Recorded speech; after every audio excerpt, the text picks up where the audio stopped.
Thank you guys so much for all your donations during that last run. Just wanted to let you know that we are here supporting NAMI, the National Alliance on Mental Illness, nation's largest grassroots mental health organization, whose work is focused around three pillars: education and support, awareness, advocacy. What does that mean for advocacy? NAMI engages in federal advocacy and supports NAMI state organizations in their state level advocacy efforts. Also, wanted to mention that we have unlocked incentives through Saturday, and we'll have some more really good incentives coming on Sunday. And speaking of incentives, we've opened up a really awesome incentive. It's for something that hasn't been seen before in a marathon: a Final Fantasy X AI task showcase by Coder Wilson. This 30 to 35 minute showcase will show several segments of a Final Fantasy X run, but done by a computer virtual AI. This will include several skips, glitches, and computer will do the endgame egg hunt. This is a small piece of a project that is close to being finished and will be something spectacular to see. So make sure to keep those donations coming. And now we are going to hand it over to the TheAxeMan for his run of Ultima 4. Thank you. This is Ultima 4. I'm going to be doing a category I call Shepherd Percent. So basically we're going to start with the Shepherd, but there's no restrictions on like picking other party members. And on commentary, I have Smelly McTroll. How's it going? Thanks for joining me. We're going to get started here, and first thing we have to do is pick our name. And I took a look. Could you tell me what the actual name is at the end? What's the winning name for the avatar? Let me see if I can pull that up. It looks like by a win by $1. Whoa. The name will be Fuso. Fuso, lowercase. Okay. Very good. Okay, and as soon as I get started here, that'll be time if we're ready on that. Absolutely. All right, and we're off. Chat is saying that you're still a little bit low. Oh. On the volume.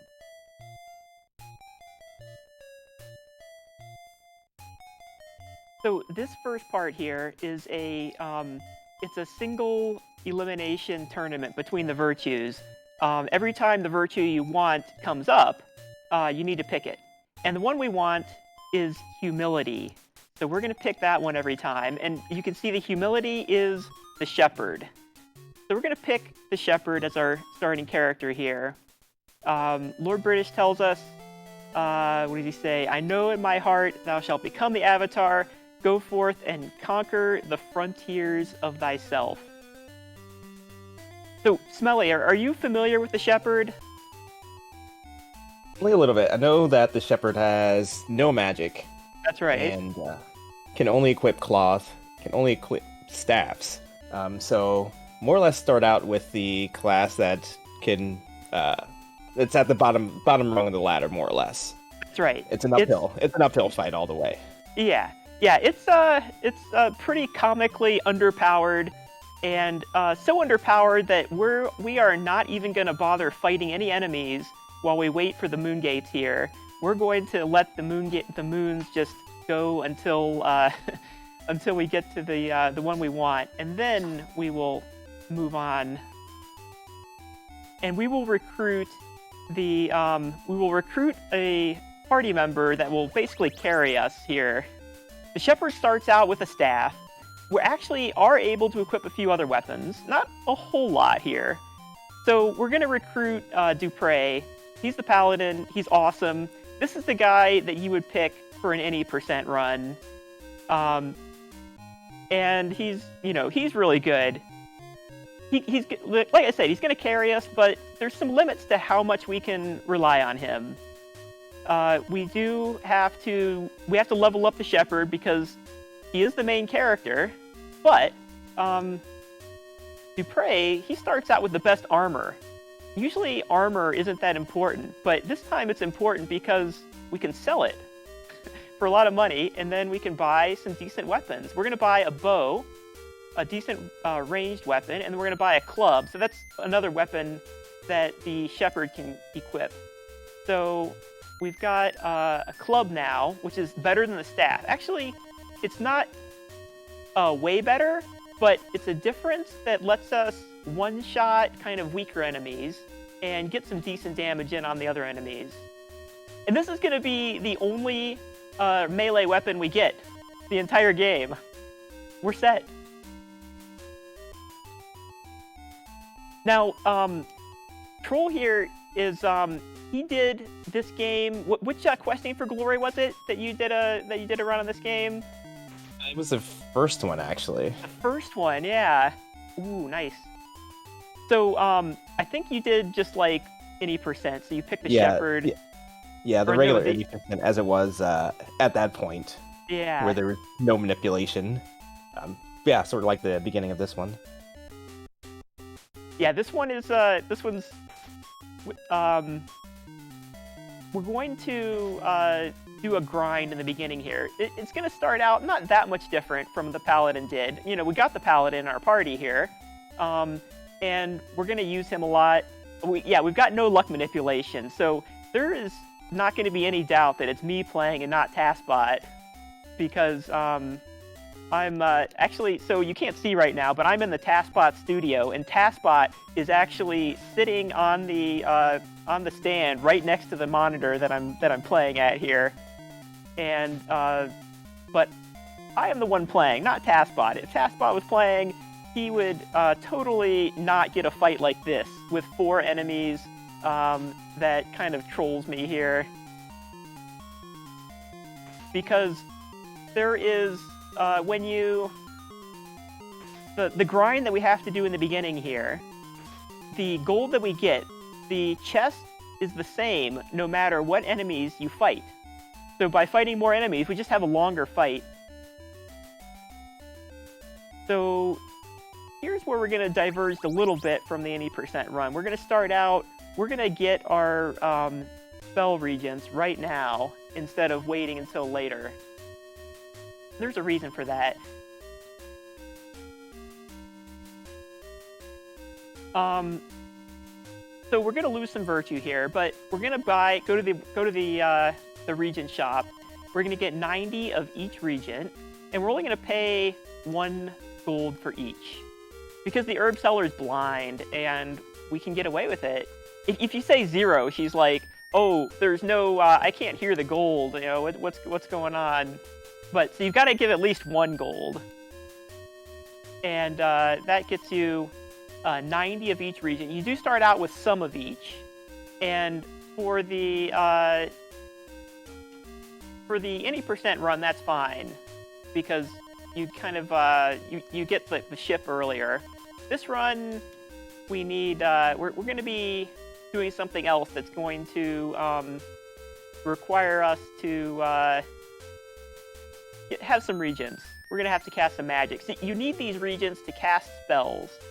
It's not enough just to have the MP. You've got to have these ash and nutmeg, moss, silkweb.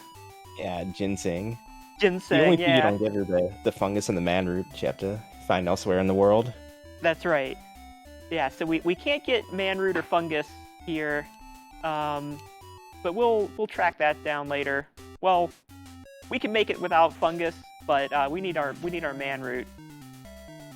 Like I said, we're starting out with a grind. We're gonna go by a few places. There's some things we can do that we need to get. We needed to get those regents eventually. But this thing is another thing that we need to get at some point, and it is the Stone of Black. Better not forget that, because if we do, we don't find out for quite a while. We wouldn't find out until the very end of the game, and then we would find out that, no, we're not going to be able to beat the game. But so, do not forget the Black Stone. Yeah, I saw some people talking in the chat about kind of just the general structure of this game, where there is no final boss per se. That's right. It's a non-linear experience where there's just a series of goals that you have to carry out throughout, and no real set order that you have to do them in this game. Yeah, So you can it's very unique. Yeah, So you can just pop over one area, do a couple things, and pop over to another. yeah, it's sort of like it's one of like the very original like open world sort of concepts. The original version of this game actually came out in 1985. I think this NES version didn't come out until like 90 something, 91 maybe. It was pretty early, but and so sort of at that point, I think so. Lord British Richard Garriott is the maker of Ultima, and after he made the first 3, he started doing his own distribution, and he also like managed his own fan mail and everything. And one of the messages he got is this, it's kind of formulaic. You power up, you go defeat some dragon or big boss or something. Can you do something a little different? And he also got like angry messages saying, you go around fighting monsters, it's violent, there's there's kind of no redeeming quality. He says, okay, we can change that. And he made this game about becoming a paragon of virtue as an example, and not just someone who's got to go out and fight some big monster. So you've got to become the avatar who is the master of the virtues.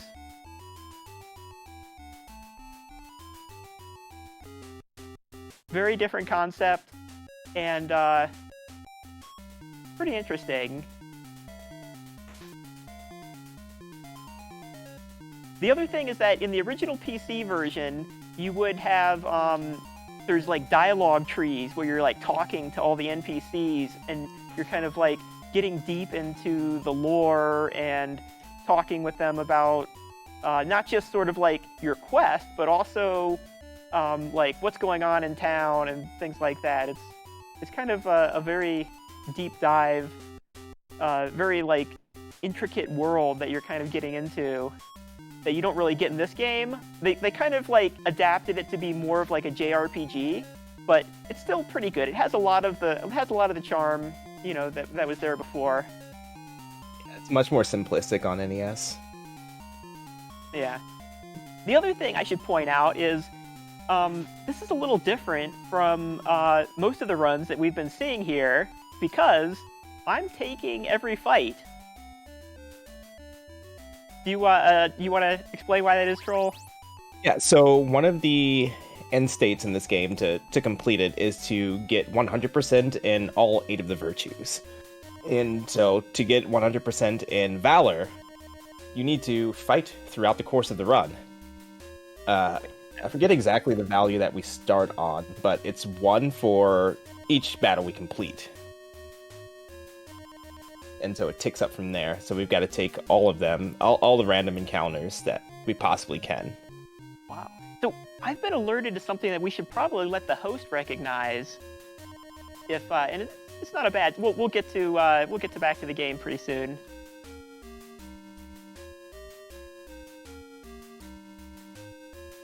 Yes, thank you for the raid from GDQ. Thank you guys for raiding. We do have some donations that came in. Hashmalum donates $5, says, gotta donate for Jav suplexing the train. That was quite a spectacle. Thank you so much. Jolly Green Ray says, for a great showcase, great commentators, great runners, and a great community that I'm able to be a part of. Thank you, and GG's to all. TheAxeMan sounds very familiar. Donates $50 and says, let's get some donation hype that I can report to Lord British. Thank you. Wells donates $50 and says, I would say good luck, but there's no luck manipulation, so I can't help you with that. Wow. Thank you so much, Nice. Wells, for that $50. And we have a $20 donation from Ravenin that says, what's a paladin? I'm a paladin. I'm an apostolic variety, though, so...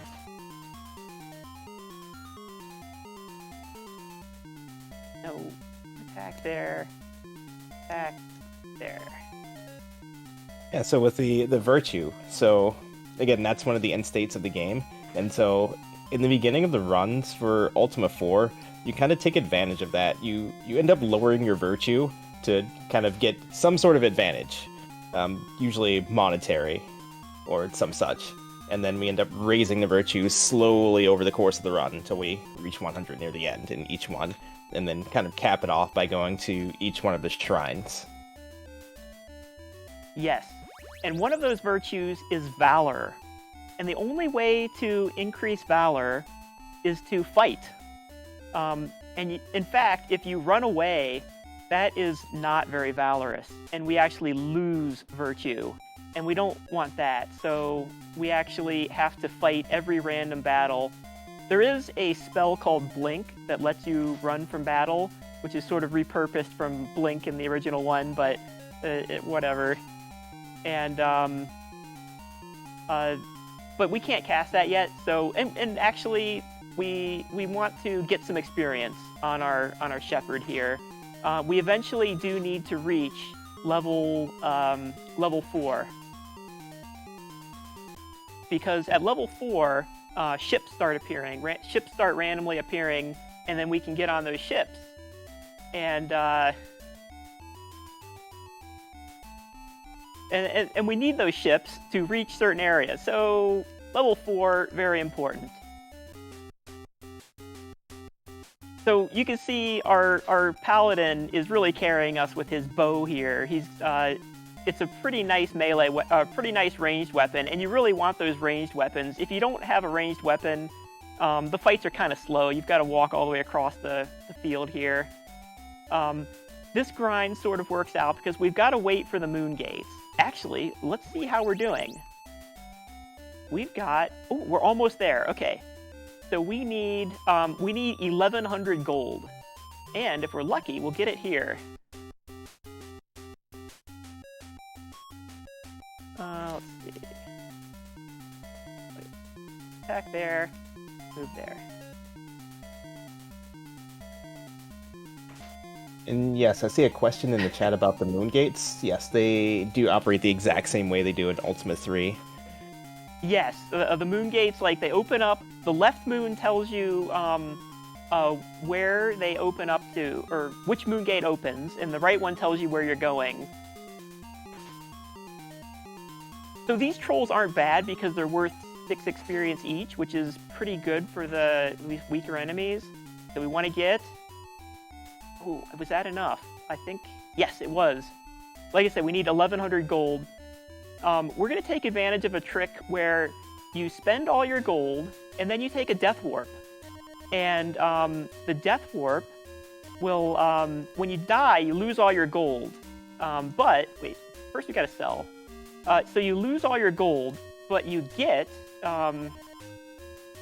what you get is 400 gold back. So the trick here is to use all our gold. So we're going to buy a very expensive sword, and then we're going to jump in the furnace and die.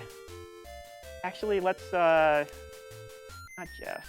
We're going to use a heal spell to make sure we have enough HP to make it.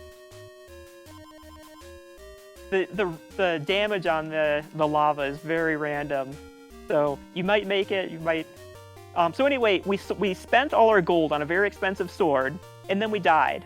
And by dying, we end up right on Lord British. Be more cautious. Okay, so Dupre got level 4, that's good. He's been, doing all the fighting. You only get experience for kills that you actually get yourself. And, ready, wait. Trade, Dupre's axe to Jeff's axe. Ready, axe. Okay, I want to make sure I'm poisoned. So this is an interesting route that you're probably only going to do with the shepherd. So all this grinding in the beginning is because we need a lot of gold to get a few things in this game. In fact, that was why we picked up Jeff, to sell his equipment and get some extra gold. No, out of my way! Out of my way! This is annoying, but... Oh, wait. No! Yeah, wrong way. gotta wait. Okay, thank you. So the only reason we picked up Jeff was to sell his equipment. No. And now that we've got rid of all his equipment, we can just leave him. because having Jeff around is annoying.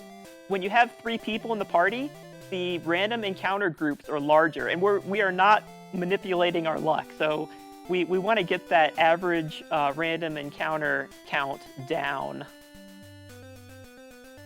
And so, let's see. Oh, wait, no, that's not the right way. I gotta remember my route here. You going to talk to our friend the tree? Not yet, not yet. But we could talk to Chuckles the Bumble here. He who laughs last. Because going the wrong way made me feel like I was a jester. Anyway, our next thing we're gonna do, we got this expensive sword, and then we went back. We died. We got 400 gold back, and we poisoned ourselves. Poisoning ourselves was gonna set up for another death warp. The next thing we're gonna get is a key. The key costs 2,000 gold, quite a bit. And you can see we're not getting a whole lot from these chests. It's up to 99, but it is often less. So the key you can only get in 2 different shops, and one of them is in the town of Vesper. Sort of a pretty long walk. So we're going to take the Moon Gate and then head over, and hopefully we need to get a little more gold. We need to get about 100 more gold, and then we'll be able to get our key. And that key will open some doors. I mean, the key opens every door. There's just like one skeleton key that opens every door. So when we've got that key, we're all good. Imagine a master key scheme for an entire world. Yeah, that is pretty nice. Much more convenient than Ultima like 6 and 7. Yeah, Ultima 3 even you had to keep buying keys every time you wanted to open a door. So it's certainly much more convenient. Yeah, and we need those keys so that we can get these, go to all these places we've got to go. A lot of places are locked, and we need those keys to get in there. First we're gonna sell our +2 sword. We're gonna sell it for 1,500, which is what we paid. So you can sell all the equipment for exactly what you paid, even though the shops only ask you for half. But it's considered not virtuous.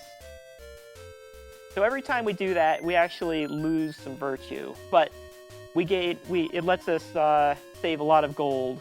And since we're not manipulating luck, very important to save that gold.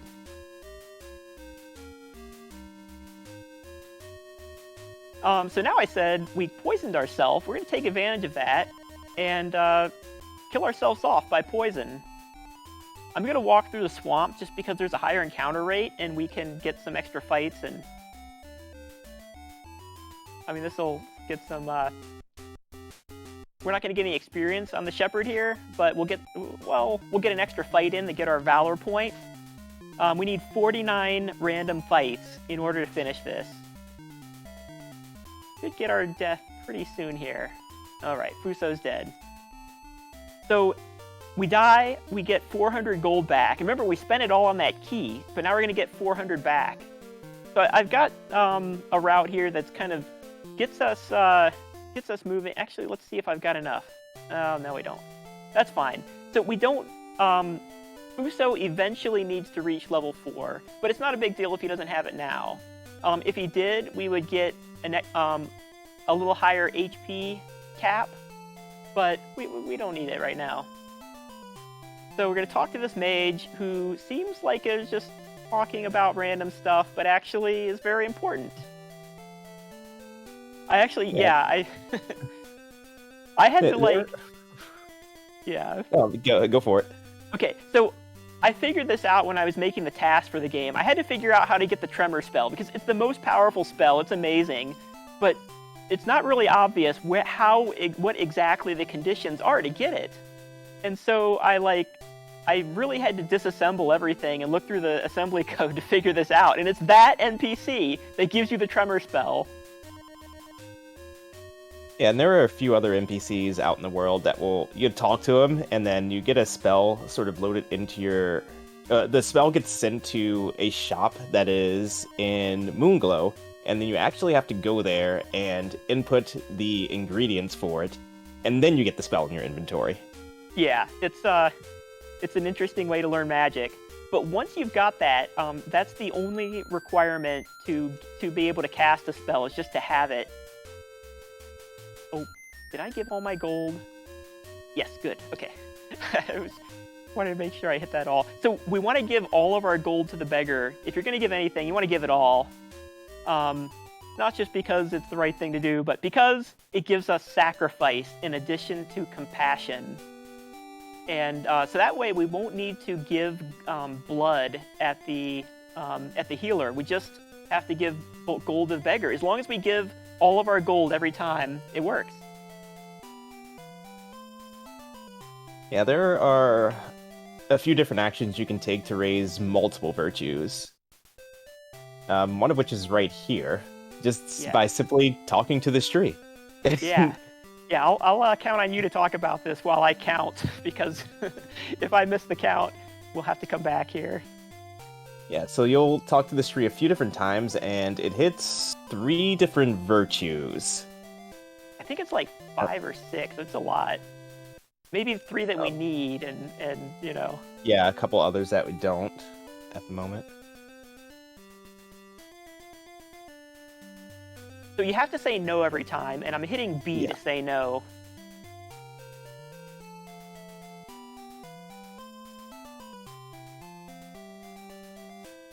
I'm not sure. I think if you answer yes, it actually decreases your virtue. Yes, that would be bad.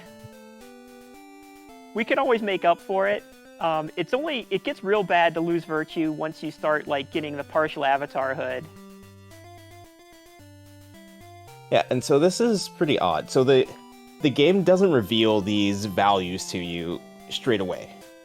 The only way to actually figure out your value for each virtue is to go talk to Hawkwind the Seer, who is located in this castle.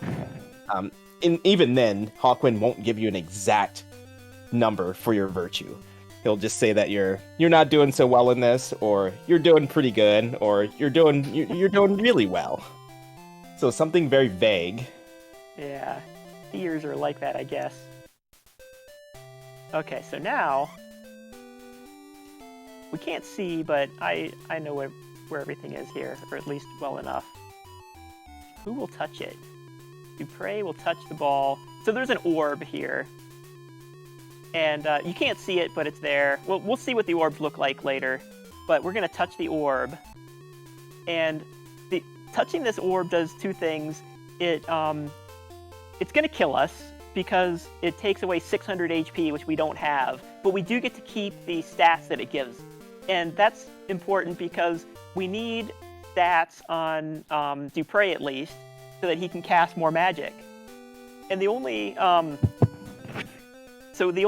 thing that keeps you from casting different spells is the amount of MP you have.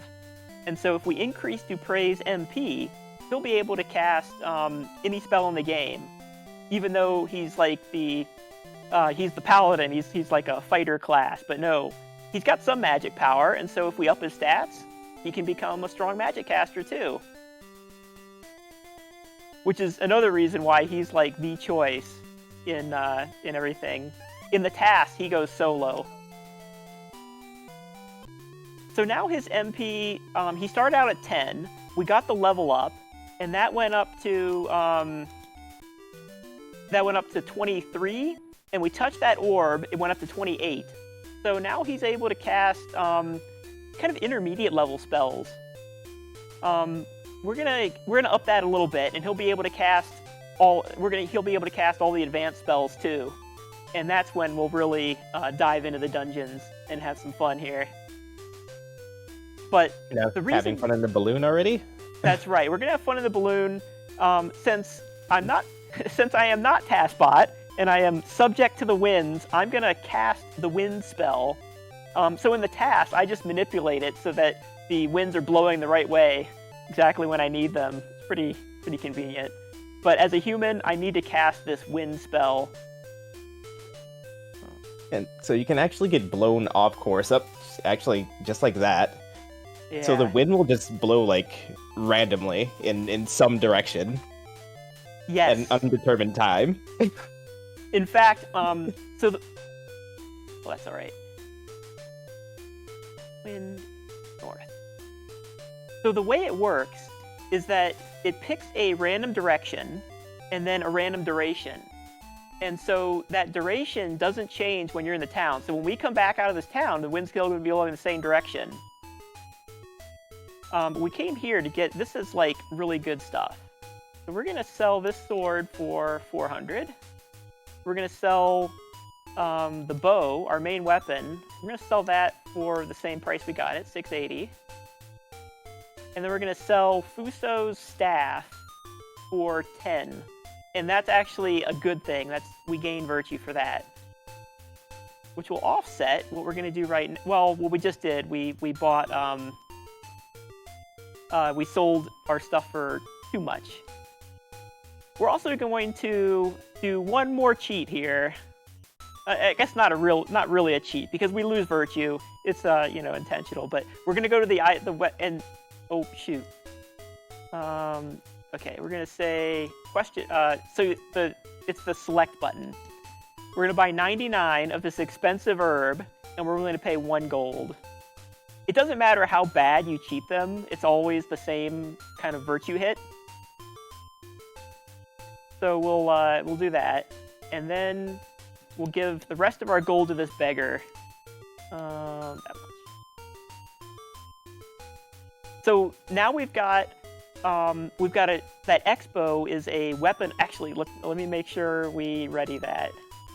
Ready X-bow. So the X-bow is a weapon upgrade for Dupre that gives him a even stronger ranged attack that can one-shot even stronger enemies. It'll be pretty nice as we're going through here. And earlier we got a sling for the shepherd. So the shepherd also has a ranged attack. We haven't had any fights in a little bit here because we've just been going on the balloon. But we're getting the we're kind of like getting these things down. So we just gave away our gold. Oh, good. So we actually do need a fight here because we need to we need some gold back. And we need to get some experience on the shepherd. So when I have a good chance, I'm going to let the shepherd get experience in fights. Okay, 17 gold. So this beggar is going to get lucky. The reason is he's in the right place, which is right in front of the entrance to this castle. And so we can get a fight, give him some gold, and get our virtues up. And we're going to do this over and over again. Actually, we're going to do it 7 times total. And that gets us our allotted compassion virtue. So in between, we have to come out here and we have to pace because there's a cooldown between all these different things in the outer world. You have... Oh, shoot. Go again now. Wait. Yeah, I had to fight. Okay. We got to do this before we get another fight. So I see in the chat someone's asking about a world map. There are a couple of items you can use to sort of locate yourself in the world. One of them is called a gem, and that sort of gives you just a general overview. It's a map. It is a consumable item. So you do have to get some gold and pay for that, and obviously it's pretty limited. But there is an item that gives you sort of a permanent location. It's called a sextant. But that just gives you your coordinates in the world, your specific coordinates. Yes. Which you'll get some of those from NPCs to locate certain items that are just hidden out there. Okay, 25. There is a world map that you get that kind of like that comes with the game in a cloth map that was so awesome.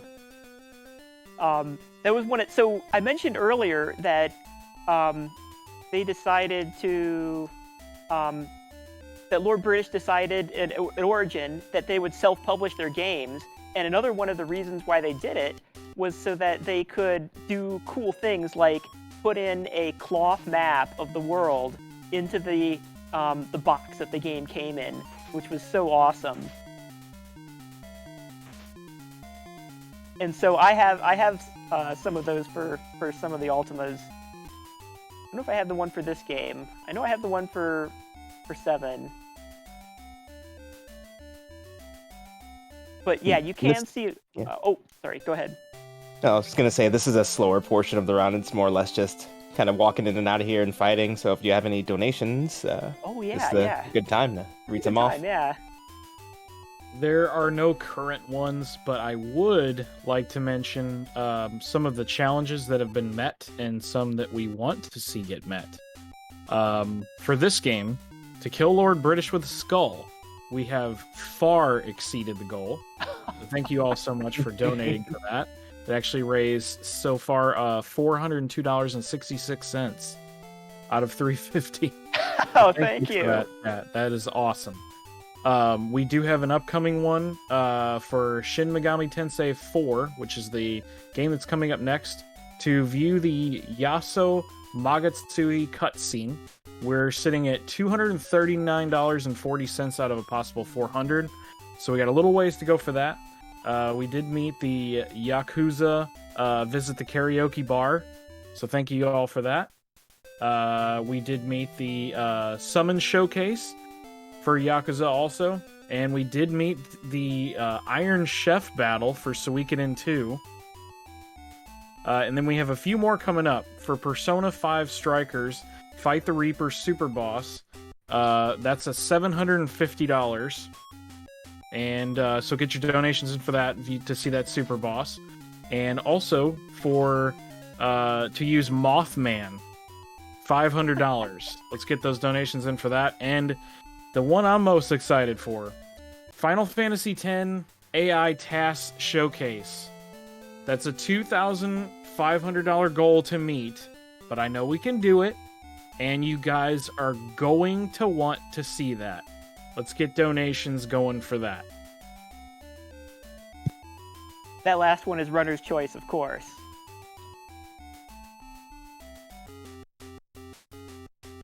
Okay, we got one more. I think I might have miscounted, but if you go over the count on these things, it's never a bad thing. We'll get our compassion and our sacrifice by giving. There are many beggars around the world, but it doesn't matter which one you give to. If you just give to one over and over again, it's like giving to them all.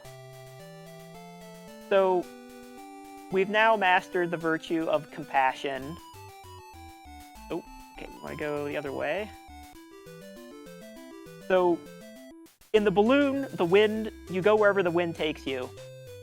But you can luckily change the wind with this magic spell. And so that's all you can really do. When you cast the magic spell, you get to pick the direction, but you don't get to pick how long the wind goes. Sometimes it changes real fast on you, and it's all RNG. So I mentioned I did the task for this game. The task only takes about an hour. This run takes about 2 hours. There are some human task type runs that can take as little as like an hour and a half, I think, or an hour 20 minutes. Let's see, wind east. So you're casting the direction in the wind where the wind is coming from. This town is, so you can get to this town a few different ways. One is to take the balloon like this, and that's the easiest way, really. Get another spell info here on the gate spell, which is going to be pretty nice. Just imagine a spell that lets you travel around the world with just a spell instead of waiting for the moon gates. Yeah, we're going to get that for a speedrun. So this, but you have to come here to get this candle. Yeah, so this is one of the items that we're going to need way further on in the run to actually open up the final dungeon. So the way this game is structured as, well, I guess the way the world is structured, right? So there are 8 virtues, and those 8 virtues come together in 3 principles, which also comes into play a little bit later. But each one of those principles has an item that represents that, and we need those 3 items to get into the final dungeon. The Abyss. The Stygian Abyss. I'm not sure what Stygian means, but it's probably pretty cool. The Great Stygian Abyss. So yeah, so we need all these things to like, it's kind of a big scavenger hunt, we got to get the stones, we have to get the runes, we've got to master the virtues, we've got to get those items, all these things. So, we're basically just going on this big scavenger hunt. And while we're doing this scavenger hunt, we're also showing off our virtues by giving to beggars and doing other cool things like fighting monsters. And that stone he just picked up, it seems pretty simple, but it's actually, if you were playing this game casually, it's probably one of the hardest to find. There are just NPCs that throw out hints about this location called Serpent Spine. And it's kind of located somewhere around there, and you're not going to see it unless you have already accessed the balloon, which could be difficult to get to. And you've just kind of flown over this particular location and kind of spotted that. And here we have another NPC that you can talk to and get your virtue up.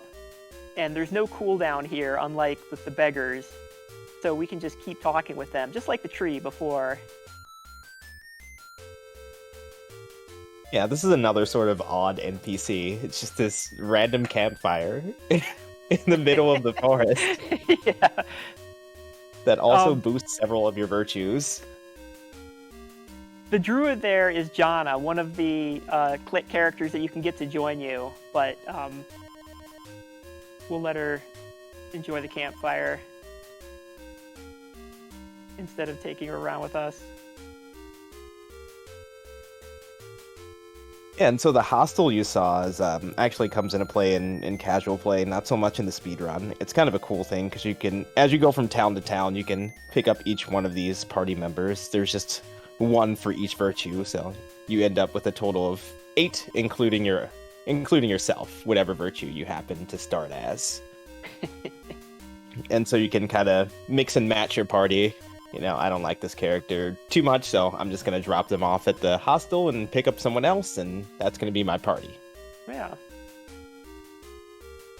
Yeah, it kind of like takes a little thinking to realize that you really actually don't want too many characters in your party, because the more characters you have in your party, the more enemies show up in these random encounters. And we've got to fight those random encounters, so... Got one more beggar here. That'll finish off our virtues. Yeah, we really only need 2 people. With one person in your party, you can still get 4 enemies in a random encounter, which is kind of a lot. But with 2 people, you kind of get between like 2 to 5 enemies. And it's sort of a sweet spot as far as like making the random encounters manageable. Yeah, total flip from Ultima 3, where it's like you really want to have your party stacked. Yeah. Get a little bit more gold for something else coming up, but not a whole lot. All right, now, okay. Still going up north. Wait, no. I went in the south. We want to go north. You got to remember this. You want to blow the wind in the, wind in the east. The wind blows from you got to pick the direction the wind's blowing from. So yeah, getting more people in your party, just, you've got to order them all in battle. And if they aren't all like well equipped, they're just sort of, holding you back anyway. But, I mean, come on, we picked the Shepherd, and you can't get rid of your main character. So, we've got the Shepherd. We're pretty much committing to the weakest character. Alright. So this is going to be our first shrine meditation, where we'll actually get a partial avatar hood. Yeah, so once your virtues get up to 99, it's capped, like I said earlier, and then you have to visit a shrine, and once you visit the shrine, you get the last percentage point, and you achieve partial avatarhood. Oh, come on, wins.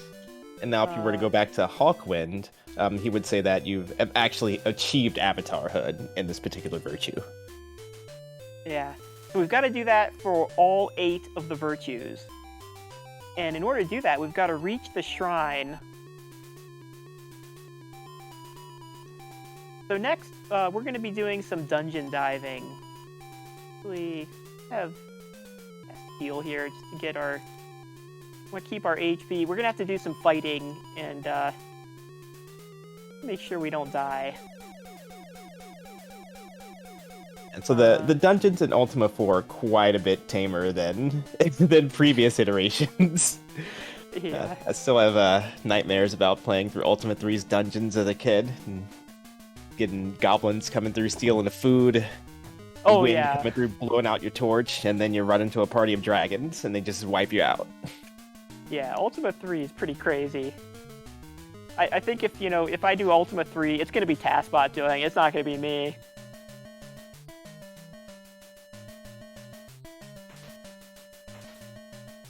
A unique thing about Ultima 4's dungeons, you get these little battle rooms. So this isn't a random encounter, so you just come into this room and your party is laid out in a certain fashion. And the enemies are not random either, so they're set in place as well. Yeah, this is where if you had more people in your party, you'd actually get some use out of it. Because you have this set fight, and if you have, 4 people, they could all fight here. No. Actually move over one more. And it should be noted that these fights don't actually count towards your virtue. That's right. Yeah, so they don't count towards our virtue. We do get experience. Remember, we need experience on the shepherd, because the shepherd doesn't. The shepherd starts out with least experience out of all of the characters. And so, in addition to being completely weak, she's also under-leveled. Okay, that should be plenty of gold for what I need.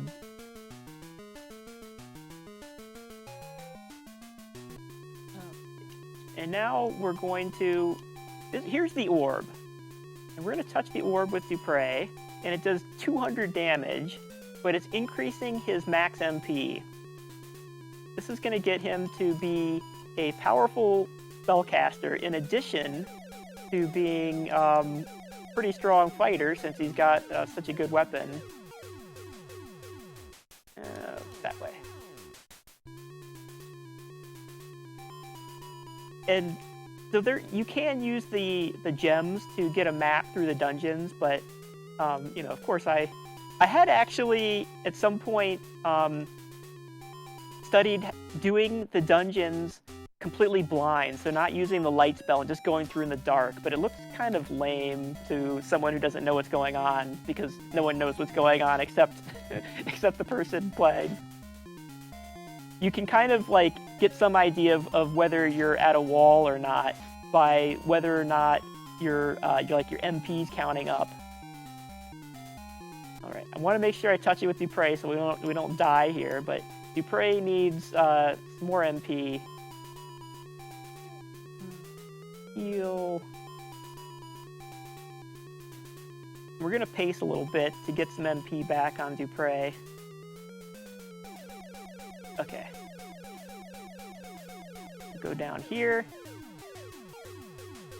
And now we've got the next room. So this room's going to be interesting. We've got to... So since we don't have enough MP to use sort of our OP spells, which we don't have yet anyway since we haven't visited the Spells Unlimited, what we're going to do is use the energy spell, which we're going to keep using even when we have some pretty strong spells, because it uses less MP and it has some advantages around not needing So when the enemies die on the lava, assuming they'll just keep walking on it for us, they don't give us experience, which means that we don't have to go through that dialogue. The dialogue that says, like, you beat enemy, whatever, you get all this experience. Let's see if... You can get a lot of mileage out of this energy spell just because the enemies do show up in set positions, and so do your characters, and so a lot of the time the enemies will move in a similar way, so you can just kind of cut off the choke points. Yes. Yeah, it's really good in a lot of different rooms. It sort of depends on the configuration, but it's really good for certain enemies where you can just use it, and then they walk on top of it and die. Okay. This is going to be the last magic ball we have to touch.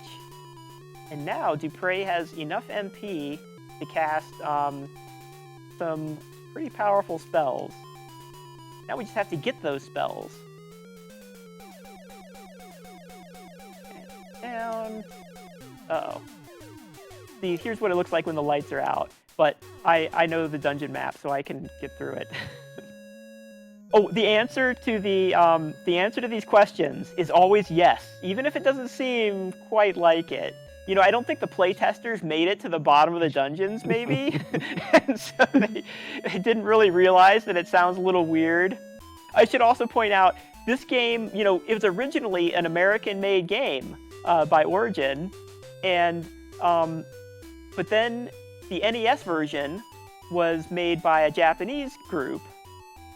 And then they took this Japanese NES game and translated it to English. So it was an English game, translated to Japanese, and then translated to English.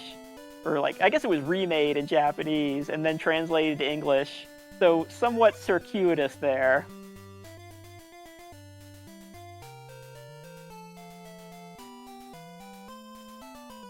So this was another one of those 3 items.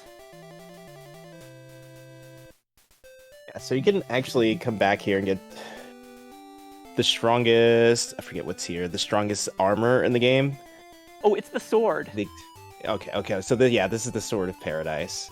Once you get Avatar Hood in all 8 virtues, you can go here and get the strongest weapon in the game, where you can just one-shot basically any enemy that crosses your path. And there's another castle where you can get the strongest armor in the game, the exotic armor, where you can... the damage reduction is absolutely ridiculous. But you know what I decided? Shepherd. Not only does it save time not to get it, I think, but it also, you know, this is Shepherd %, and it just wouldn't feel right if we didn't go into the final dungeon with just a club and a sling. So I decided, no ultimate sword for us. All right, so we got 8 and 19. We're gonna get 8 ash, and we're actually gonna pay the right price this time, so we don't lose our virtue. And we're gonna get 19 silk web. Yeah, and so for those stone altars down in the dungeons, if you answer incorrectly, you actually get ejected to the entrance. Yes, it's pretty bad. Yeah, we'd be ejected at the entrance. We'd have to do it all over again. So here's where we get our spells. We have to remember the ingredients. Wish.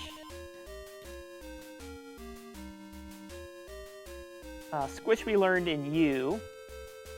And then Gate we learned in Cove. And Tremor we learned in Lord British's Castle. So now we've got some pretty awesome magic. Okay, let's see how the moon gates line up. That's going to determine what we do next. And they're not so good. So we're going to gate to Trinsic first. So next up, we're going to go through some shrines. We're going to do some more shrines, some more dungeons, and work on our Avatar Hood, get some stones. First up is this is the Shrine of Honor. So this is where I sort of like have a little fork in my route. and we're taking, this is a slightly slower fork just because the moons didn't line up to do the Shrine of Spirituality conveniently. So we're going to go here first, and then we're going to gate to you. So that was the virtue of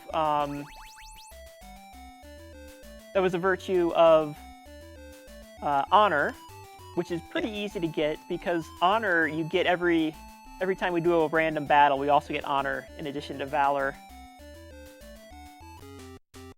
One thing we didn't mention yet is to actually enter the shrines, you need to find the rune first, which sort of acts as a key. You show it to the guard, and he lets you in. Okay, let me take a status check here real quick. 285. That's on the low side. We got to get some experience on our shepherd. It was a good thing that we got that mage, which is worth a lot of experience. We got to make sure we get some experience on the shepherd.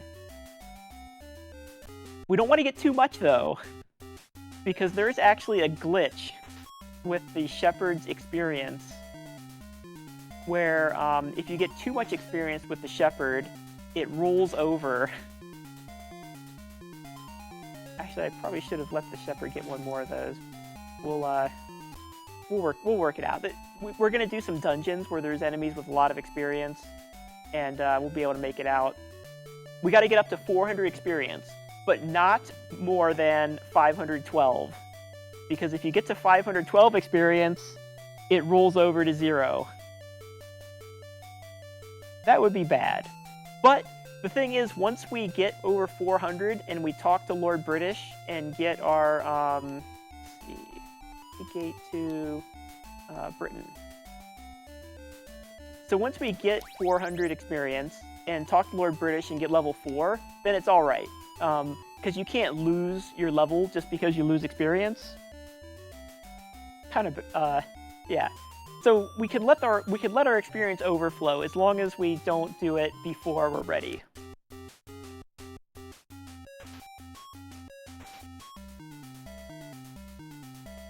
If you have any donations, this is a good time to get them in here.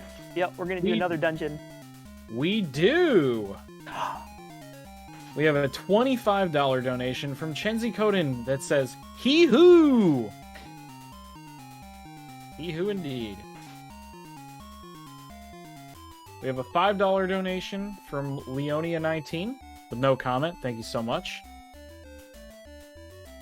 And Big Daryl 86 donates $20 and says, "Not sure I'll be awake for this, but if I am, I'd like to see some Yaso Magatsui. Also, big shout outs to all the runners, comms, hosts, prize donators, and everyone in between. And equally important are all the people behind the scenes who helped put this together and got it going. If it wasn't for you guys, we wouldn't be here doing this right now. So big thanks to you all, and all you do for all the time you put into putting this together for a great cause." Thank you so much for those kind words, Big Daryl. Thank you. I'd also like to mention a few of our prizes that you can donate for during this run. Some of them will actually end during this run. The first is a Sega Dreamcast, donated by P. Diggity Dog, which is a minimum $20 donation. So if you donate a minimum of $20, you'll be entered to win that. We also have a Black Legacy 16 wired USB controller, donated by Retrobit Gaming for a minimum $5 donation, and that's good until the end of this run. And also to the end of this run, the Final Fantasy VI Kefka versus the Returners artwork, 11x17, donated by Crystal V. Fay, which is also a $5 minimum donation. And last but not least, I'd like to mention, during this run and to the end of the Shin Megami Tensei 4 run, we have a Shin Megami Tensei 5 Steelbook Edition donated by the RPG Limit Break staff for a $15 minimum donation.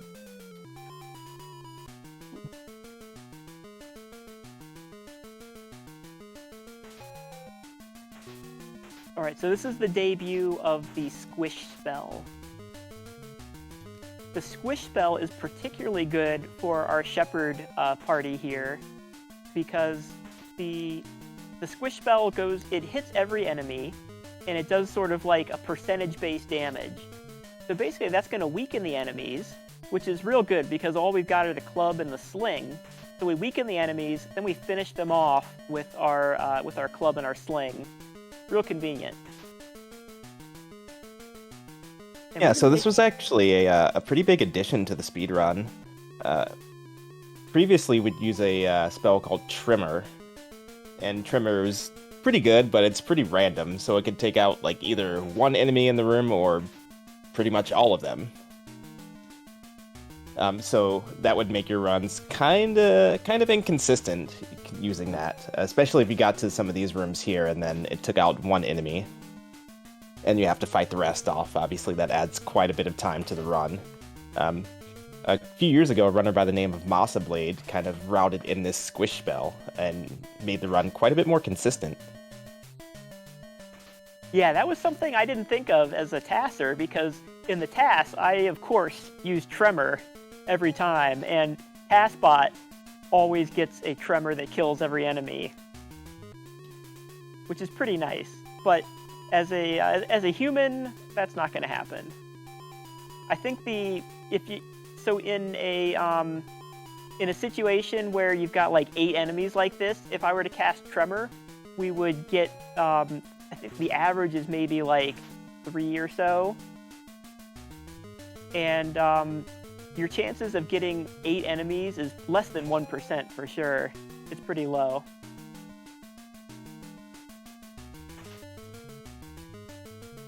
So we're just gonna sit here and let the enemies walk over the lava and die. Yeah, these goblins have very low HP. And I guess now's the time to mention that there are secret switches in these rooms. Yeah. There's secret switches, there's secret doors. You kind of have to just know where it all is. Yeah, so for some of the tiles, there is a bit of a giveaway. So if you look on the right side next to where the shepherd is, a couple tiles up, you see a little hole in that tile, like in the wall there. That's an indication that there is a secret switch. Oh, that enemy's actually standing on it now. Yeah, that helps too. Yeah, sometimes they give it away for you. If you're in a town or a castle, then you'll notice that on a wall, there'll be a sort of a cracked chip on there, and that's where you can walk through.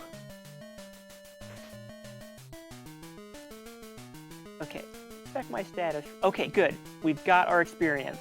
We just need to make sure that we don't get 100 more, which is not going to be a problem. All right, here's our next stone room. And we need to make sure we give him some gold. You only need to give him 1 gold. But if you give him 0, he gets really mad and he'll throw you out of the dungeon. You won't get your stone. So make sure we get his gold. And okay. Sort of a caveat to what I said earlier about the getting ejected from these dungeons. So there are a couple different ways to enter some of these. You can actually go down to the lowest level and then travel through and go to another dungeon. So if you get ejected from that dungeon from the stone room, it will send you back to the entrance.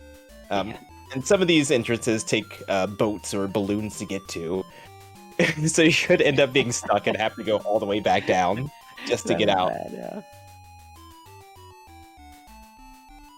So I'm going to wait a bit for the moon gates here. And we're going to go to the Shrine of Spirituality next. And that requires the getting double full moons. So there's kind of special things on double moons. So double new moons you saw earlier, we got the Blackstone. On double full moons, we gate to Minok, and we find the Shrine of Spirituality. You go in the moon gate and you just end up at the shrine. And so this is the Shrine of Spirituality. We'll get this virtue. So part of the routing here is that every time you meditate at a shrine, there's a 60-step cooldown. It's got to be in the outer world too, so walking through the dungeons doesn't count. So we kind of have that routed in. So like if I had like just gone to the moon gate at U. So if I got like the shrine of one of the other shrines where I cast the gate spell right afterwards, it would have been bad to go to another shrine right afterwards because our thoughts would be weary from our last meditation. In this case, the Shrine of Sacrifice here is far enough walk from spirituality that we kind of satisfy that cooldown.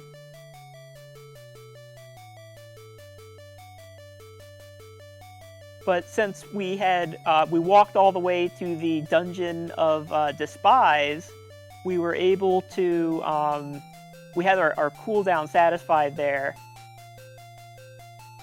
Okay, next, let's see. We got everything, yeah, so now we go to Jellum. You'll note that the dungeons are cleverly named the opposite of their respective virtues. Yeah. We've got Despise and Shame, and I'm not sure what Hithloth means, but it's the opposite of like that's spirituality, an odd I think. Yeah, Hithloth doesn't even have like a traditional entrance. It's just kind of a weird one all the way around. Oh, it's got two entrances. But yeah, the one in North. Yeah, but yeah, neither one of them is like the traditional one. All right, so we're doing another Death Warp, and this time this Death Warp is really just because we kind of went way up into the ramparts of Jellum, and so this way we get right to Lord British, which is where we want to be because we're going to talk to him and get our level 4. Dupre's going to get level 5. We didn't need it, and I'm going to tell Lord British that we're not so healthy, and he's going to heal us. We'll take a free heal.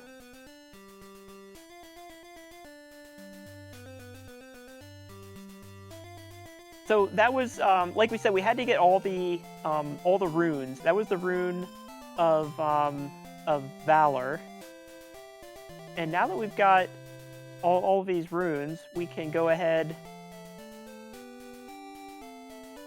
and we're going to get the stones. So, was that all the? No, we still don't have all the runes yet, but we have to get all the stones, and we're gonna go back in here. We're gonna pick up the last stones. We've only got, I think, 3 left. So we've been in here a few times.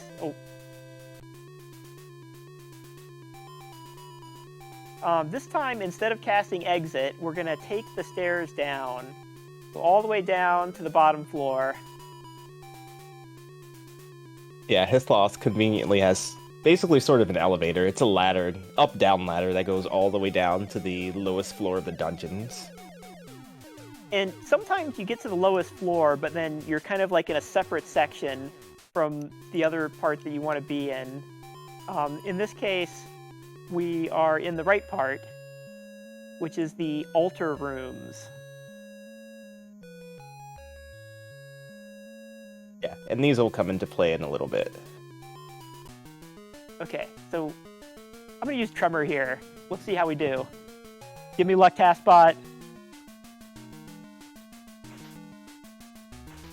Only, yeah, so you can kind of see how Tremor, it's kind of the all or nothing type strat.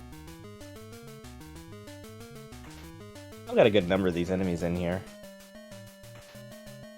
Yeah, the more enemies there are, the better Tremor is, the more useful it is as a strat.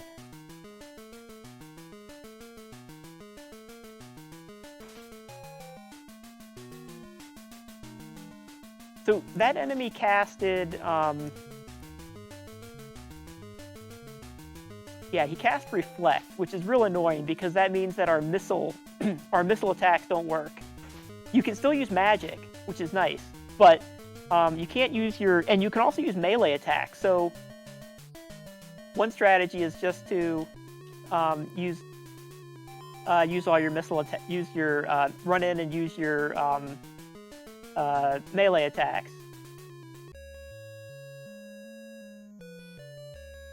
Remember, the answer is always yes. I kept the lights off just to show off here, but I'll turn them back on a little bit.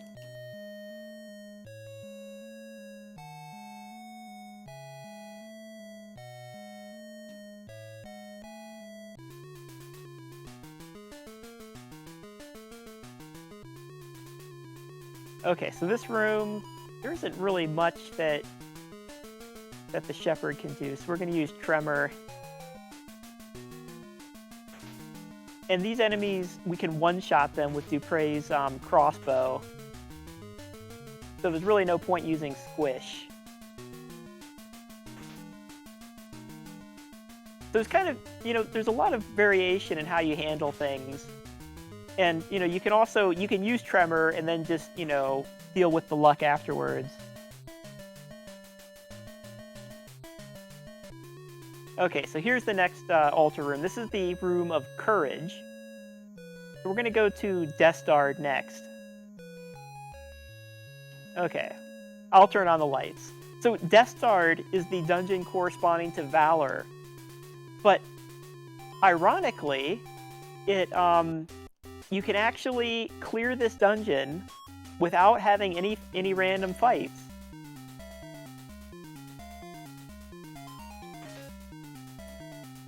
We can just, walk straight through and end up going from the altar room to the stone room, which no other dungeon has a path that way.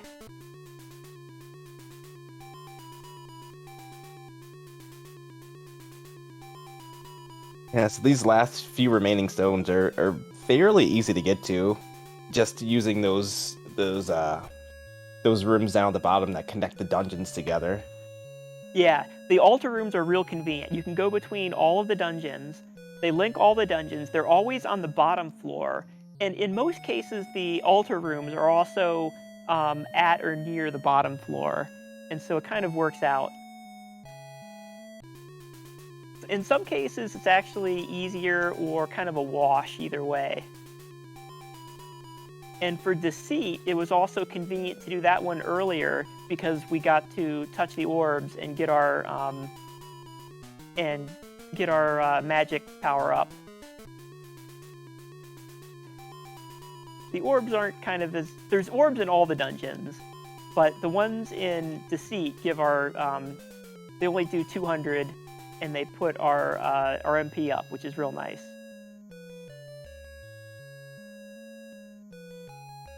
All right, now we've got Shame, which is a little more annoying. I use energy here. Let's see how it goes. Yeah, we start to run into these pink dragon enemies who are a bit difficult. Yeah, and the hydras as well. Yeah, they all have projectiles. Yeah. And it's completely random whether the enemies decide to use their projectiles or not. Sometimes they decide to, other times they can just walk, and it's completely random.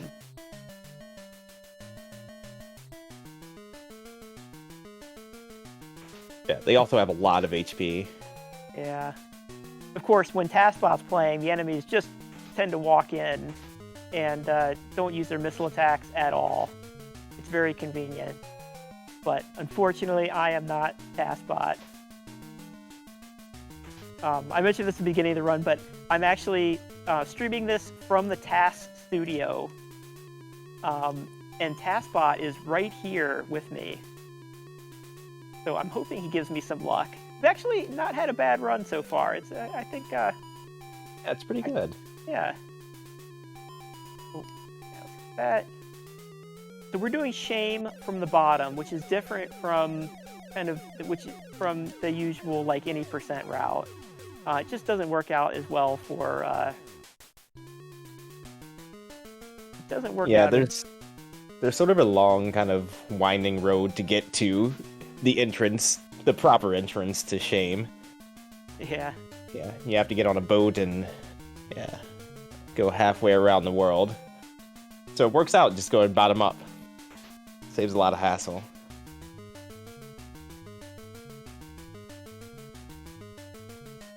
But Shame isn't too bad. We got, it's kind of long, but the rooms aren't really that hard, except for those, attack that guy. So, we've got slimes. We had the one room at the bottom that had the dragons and hydras. But then these other rooms have been, slimes and the one tree. So not so bad. And in fact, we're going to let these slimes just, get on this lava and die. And they die on like one hit on the lava.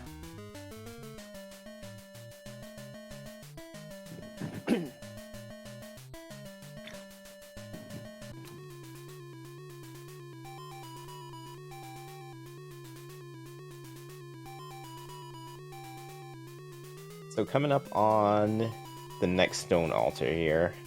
Yes. The Purple Stone of Honor.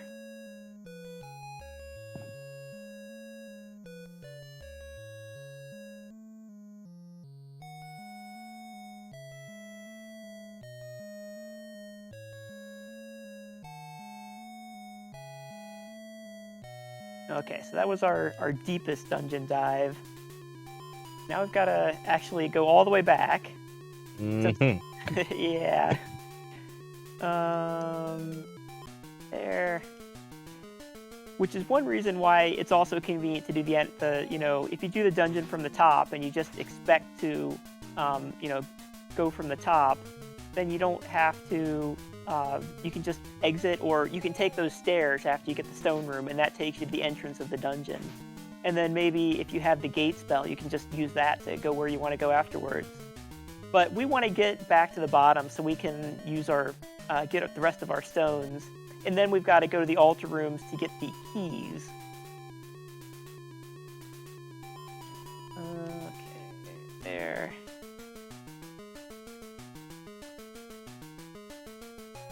Sometimes you can go either way on like where you actually attack with your energy. Is it better to get the tree, or should we try and get more of the fire so we don't have to attack as much? There's a lot of open room to kind of like get your strats down. Do you have any donations? It's a good time to get them in now. This is pretty much just backtracking all the way down to the bottom. Just completely reversing course here. I would love to read some donations. We have $20 from Phoenix4, who says, "Don't let the gremlins steal all your food." Sea Howl donates $50, says, "Thanks for the awesome marathon. I'm looking forward to watching Shin Megami Tensei 4 usher us into the era of Shin Megami Tensei 5, since it releases about 2 hours into the run." Awesome. Mechalink donates $20 and says, "Why did I wait until I was doing donations to donate? Just making more work for myself." And we got a $20 anonymous donation. Thank you so much, Anonymous. Who is Anonymous? And how much money do they have?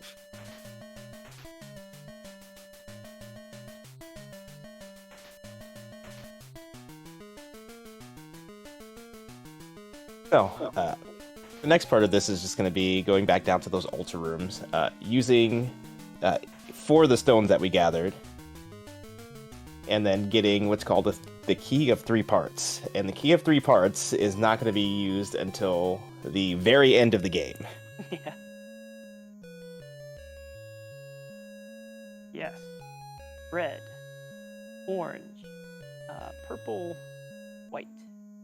So I mentioned earlier that the 8 virtues are organized into 3 principles. So we're going to be using 3 unique stones, and then the white stone for the 4th one in each one of these rooms. I went the wrong way. So, okay, we're in the That's right. I went the wrong way. We're going to shame. Back to shame, but we're just going to kind of cut through to the altar room of truth. We still need to get one more stone, and that's the orange stone. Wait, no. What color is it? Green. It's the green Yeah. stone of justice. Yeah, should be the last one. Okay. We'll use squish here.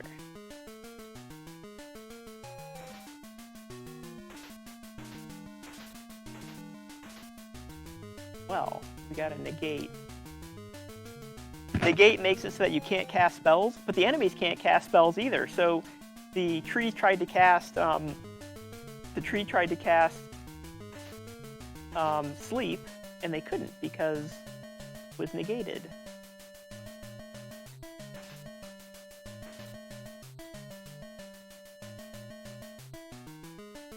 Yeah, so this kind of just becomes a slow, arduous fight here. Yeah, you know, there's like I said, you can try the Tremor Spell and see if it works, and see how many enemies you take out. And your other option is you can use energy, let them walk on the lava. You can use, or you can use Squish, which is kind of the most, it's the most consistent one, but you kind of get some length on the fight when you've got to just bow them down. And then sometimes you get put to sleep when there's these trees and other enemies. So, you know, there's all sorts of ways you can go.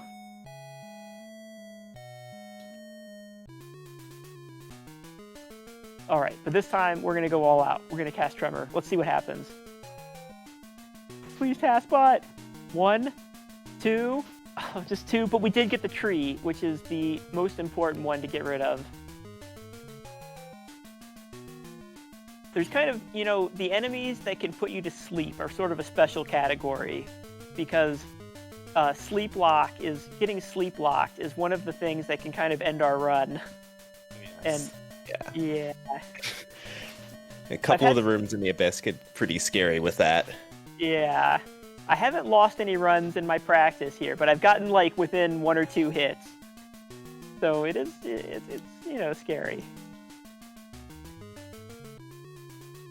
But as long as, if we play it pretty safe and keep our HP high before we go into a room, it's not too bad. All right. Truth. Yes. Blue. Yeah. Green. White. So truth is, going to contain honesty, justice, honor, and spirituality. And spirituality being the white stone. All colors are found in white. All virtues are contained in spirituality. It's pretty convenient, as long as you remember your primary colors from, what, like elementary school? Yellow, green, white, orange. The key of love. Yeah. And so this is courage, which is comprised of valor, sacrifice, honor, and, again, spirituality. And then love, the one we did earlier, is comprised of compassion, justice, sacrifice, and spirituality. Yeah, you need that white stone gets a lot of use. You'll notice that there is one virtue that isn't contained in any of those. And it just happens to be the virtue of the character that we're playing as. That's right. It kind of, you know, it gets the shaft in so many ways. Oh, okay. We want a ship. So these ships started appearing. I wanted to pace a little bit before getting into this fight. We still didn't get enough for 2, but we got 1. That's fine. We're going to use energy. Kind of the most consistent way. Take care of these guys. Yeah, almost literally the black sheep. Like, in fact, the stone of spiritual, or the stone of humility, rather, is the black stone that's in the moon gate. Yeah, and the starting town for the shepherd for humility is Magincia. Yes, I couldn't think of it. I wanted to say Moonglow again, but yeah, Magincia is sort of the dead town that was destroyed because the townspeople were too prideful. Yeah. And so they became a very humble place in death. And speaking of humility, we have one more rune to get, and it is the Rune of Humility. The Rune of Humility is located in a sheep, or some sort of livestock yard here. I mean, Yeah, this there's is a an horse. odd one. Yeah. I don't believe you can like talk with any of the horses. No, there's no Smith the horse in this game. I forget if he was in the original one of 4 or not. I'm not even sure. Man, I'm gonna take a pass on this fight. The sea fights, they're really annoying. And sometimes if we get 5 enemies and they're, I'm just gonna cast the blink spell. And we're not gonna gain virtue, but we don't lose it either when we cast blink. So we're gonna hope that doesn't happen too many times, because we need these fights in order to satisfy our valor. I mean, yeah, I can't skip too many of them. So we'll take this one. I mean, if I was kind of pushing it, I wouldn't do this one either, but we need to get our valor. We can cast the ice spell, and so the magic always hits, and the ice spell can do a little bit more damage even than our X-bow, which is enough to kill these squid things. You get valor points for the pirates, and you get them for the sea enemies. Oh, did we forget to get the Rune of Compassion? That's embarrassing. I think so, yes. Luckily, it's pretty easy to pick up. Yeah. I could have taken this. We'll get some extra fights here. I did have every once in a while, some of my practice runs, I didn't get enough valor points. So this will get us a little closer on that. The Rune of Compassion is in the town of Britain here. And I should have gotten it right after we gave that gold to that beggar there. And then we should have gone in here. I just totally forgot. But here, there's someone in town tells you, oh, it's the foot at the stairs. So it's just sitting right there. You mean most of them? I don't think I've forgotten that many things yet. So it's been a pretty good run about not forgetting things. Oh no! I didn't want to go in there. It popped up like literally right before I went in there. Now I've got before I walk in again. This is the that's never happened before moment. Like, I should have known by looking at the moons, but like, I guess I wasn't looking at the moons because it happened like right when we were walking by, and like I just happened to be walking right by where the moon gate opened.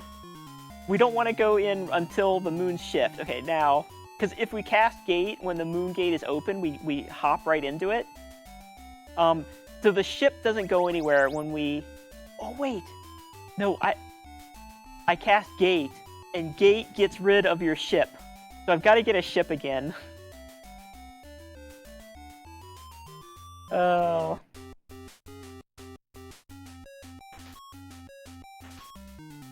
But so we've got to get our ship back, and then we can go to the Shrine of Compassion. I mean, we can walk to the Shrine of Compassion, but... Yeah. You should be able to get one back at Jellum, unless you're going to sail. We do need to sail. Because, remember, earlier we went around in the balloon, and so we didn't get anything. There's a few things that we absolutely have to have the ship to get. And since we were just going around on the balloon, we didn't get those. So now we're going to have to make up for that. Oh, right. Yeah, you still need to pick up the horn and, the donation incentive. That's as well. right. So we got a special pickup for our donation incentive. We've got the horn. We also have the bell. And we've got one more... we have 2 more shrines to visit. And we need the ship for both of them. But one of them we're going to get right now. And the other one we're going to do a warp before we get... But now, here, we can finally get our compassion. Shouldn't be too big of a time loss here, but we did kind of have to go around and get our ship again. Now I can be a little more aggressive in like skipping sea fights if I don't like this one where there's 5 enemies.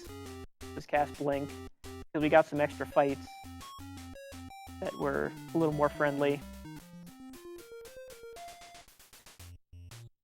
So we're gonna sail around a little bit. If there's some more donations, we can explain what we got afterwards. Yeah, we got a few. Let's see what we got here.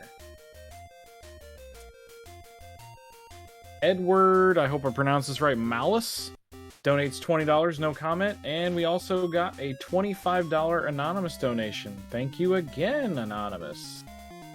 Also, I want to mention a couple of the upcoming incentives. Shin Megami Tensei 4 is coming up next, the name of the main character. If you want, you can probably snipe it at this point. In first place with $35, we have Hiho.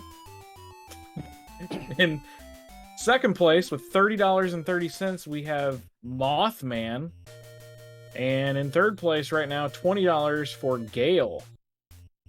And then we also have the name starting terminal in the lead right now with $45 is Izakar.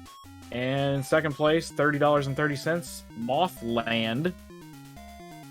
And then we also have Save or Kill the Hunters. Save the Hunters is winning at $75, and Kill is behind with $20. So if you want to kill some hunters, hop on those donos, guys. Keep it going. More hunters. Okay, so we picked up our horn. We picked up our bell. Now we're going to pick up another item that everyone was generously donating for. I'm going to get that ship off the screen so he doesn't get in our way. Yeah, we're being hunted down by pirates. They are at least somewhat aggressive in this game. And now we're going to go around to the Shrine of Humility. The Shrine of Humility is the most annoying one to reach.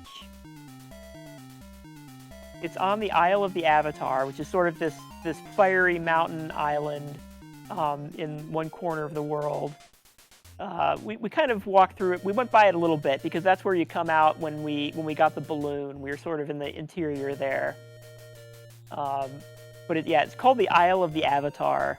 It's also where the final dungeon is. So we'll come back here. Cast Blink. It's also where the final dungeon is. So we'll be back. But to get to the shrine, to get to the shrine, we got to go all the way down here, and then we'll have to use that horn that we got. Yeah, so once you get around the shrine, every step you take will get you swarmed by demons, and the only thing that will make them go away is the silver horn. For some reason, this fight. For some reason, when it does its job, it makes a weird sound, and if you use it some other time, it doesn't. I guess it makes a normal sound. Alright, and here is our humility. We have one more virtue to get, and hopefully we've got enough fights now. Because we're going to gate to Jellum and see if we can get it.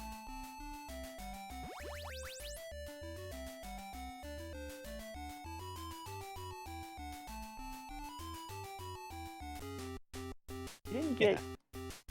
So a funny thing about Ultima, so from Ultima 4 on, the kind of like the geography and lore and everything kind of started coming together, where it was sort of like all over the place for the first 3 iterations. Yeah. So there are like some things that are in the world that are kind of in weird places, and it's not really explained how they got there. That are kind of a callback to previous things in the series and previous locations and previous items and whatnot. There's some sort of in-game explanation for that's something like, Exodus did a number on the world and messed everything up. I think at this point it's like the 3rd iteration of the Ultima world.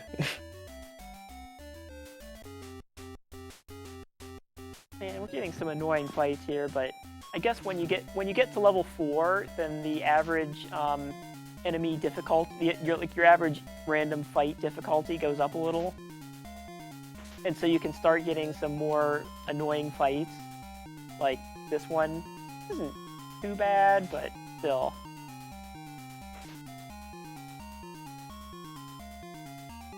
Earlier, when we picked up extra regents in Moonglow, that actually helped out.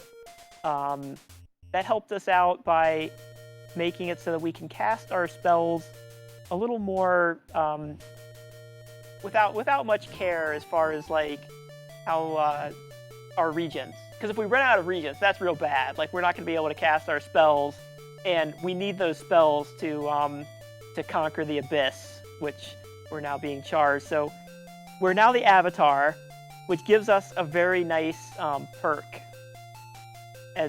since we're playing with the Shepherd. And that perk is 99 max MP. So our Shepherd, who before had no ability to cast magic, now has the ability to cast everything. Okay, so now it's time to give everyone what they paid for this donation incentive. We got more than the incentive, so I hope we get a good kill here on Lord British, because yeah, this was really nice for everyone to donate. So we are going to gate to Britain, and we're going to go pay a visit to Lord British. You got to give the people what they want. That's right. We're gonna get a Lord British kill here. Bye Chuckles. I know Chuckles the clown. He sometimes has some problems with Lord British. We'll tell him. I know a lot of the NPCs are named after like people, like real people at origin that he knew. But anyway, Lord British. He's going to congratulate us on being the master of the virtues. He doesn't even know what's happening, so we're just going to attack him. And this is going to lose some of our virtues. And we can actually, attack him. Our virtues? You don't actually lose all of them for attacking him. And so you can actually kill him, just with attacks. But he's got a lot of HP. He's got a really high defense. And so instead of doing that, we're just going to use this skull. Because when you use the skull, the enemy is annihilated. Even Lord British is annihilated by the skull. But look at that. He's still there. And he's still, he greets us as if nothing happened. I mean, we lost our avatar hood. And it didn't say, but when you use the skull, you lose every single virtue. So we are now totally down on all our virtues. But he's still there, so we'll use the skull again, and this time we kill everything. Everyone's gone, and we can actually take Lord British's throne. So that is how to kill Lord British with the skull. So shout out to Phoenix 4 for the gifted sub to Lord British Rules. Very nice. Okay, but now that we've done this, we're no longer the Avatar, and we would have trouble finishing the game. So I'm going to reset back to where we saved here. Back to where we saved in the Jelliman, and we'll be able to finish. I don't think the game ever actually explains how Mondane's skull ends up in that volcano. Yeah. I think there's someone that... I think there's an NPC, like maybe one of the pubs. Like if you like donate money at the pub, they tell you, you get different hints. But yeah, so if you didn't know, Lord British is sort of like the in-game avatar for the game's creator, who goes by Lord British. His real name is Richard Garriott, and he became actually, I think he's like a billionaire from making Origin. Super historic figure in video games because he created this game and the Ultima series, so like almost a father of RPGs in general. And then he kind of went and made Ultima Online, so he's sort of the creator of online MMOs. So he got really rich there, and then he was one of the first space tourists on that went up on the Russian ship to the International Space Station. So pretty interesting character in, even as in his real life, without, going into being Lord British and putting himself into the game. But here we are, entering the final dungeon. We're going to start out by ringing the bell. The bell rings on and on. Next, we are going to blink out of this fight. We can just go to our book, and the words on the book resonate with the sound of the bell. And then finally, the candle, which lights the entrance to the abyss. And crucially, the skull that we can annihilate everything with is just Crumbles into nothingness. crumbles. So we can't use it. In fact, there's no way to lose your virtues in this dungeon.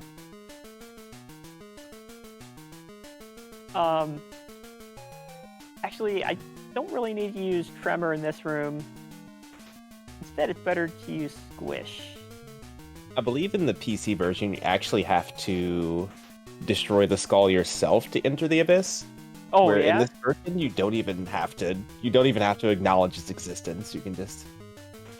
Yeah, I forget if you have to destroy it or if it's just, there. Oh, destroying the skull is optional. Okay.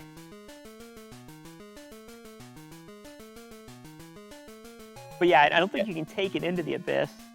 Yeah, and I don't think there's any actual lore reason for this, but I think it's just more for balance, so you don't just wipe out every enemy and it just becomes a walking simulator at that point.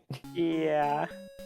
I mean, yeah, this isn't a task. In the task, the abyss, we just cast this Tremor Spell. We just cast it every fight, and it kills every enemy, which is part of why the abyss takes a lot less. It takes a lot less time. So this final dungeon, it's going to take a good 20 minutes or so. So if we have some more donations, it's not a bad time. We do have one from Human Being, who donates $50 with no comment. Thank you so much, Human Being. That's a name straight out of The Simpsons. Also, let's give a shout out at the moment. Little fact thrown your way. 1 in 5 Americans live with a mental health condition, and fewer than 50% of adults living with these conditions will receive treatment each year. Many factors contribute to this, including stigma, lack of access, lack of knowledge and resources. But the good news is that NAMI's there for you.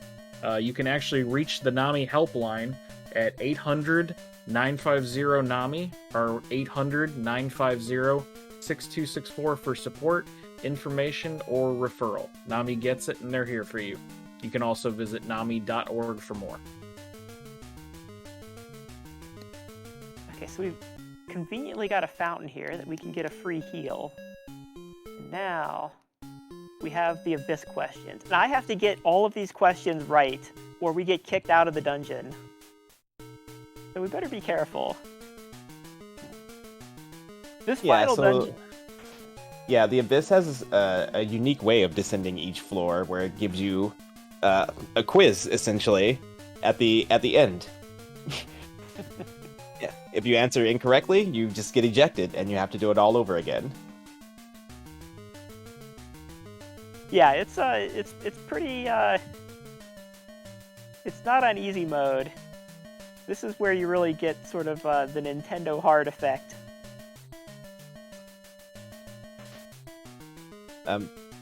But if you pay attention to how he answers the questions, there is a very logical order to it all. Oh yeah.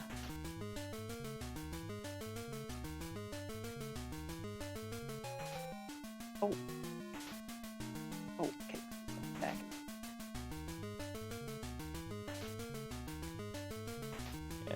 So begins kind of the scary rooms in the Abyss, where you have enemies that can put you to sleep, which is all the more dangerous when you have to go through this dungeon solo. Yeah.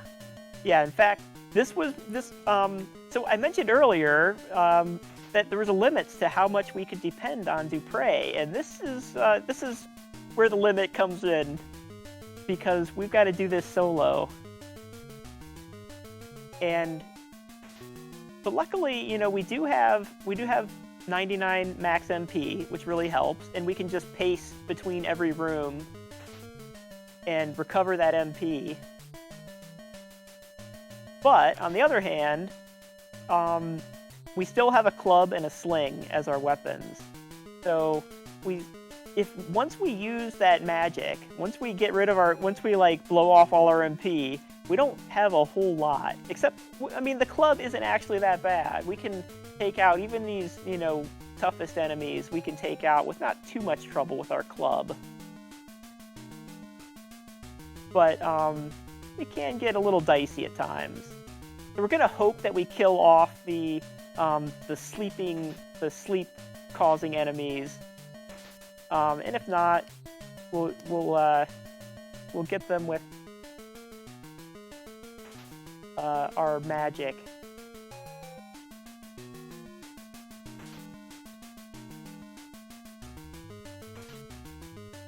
Yeah, and so I'd say the Abyss is actually mostly rooms like this. There is more fighting in this dungeon than anywhere else, probably in the game. Yeah, you went around doing all this, nice scavenger quest. Now it's time for the fighting. Yeah, it certainly ramps up the difficulty on you, very quickly. And, staircase, nope, better not take that one. Love.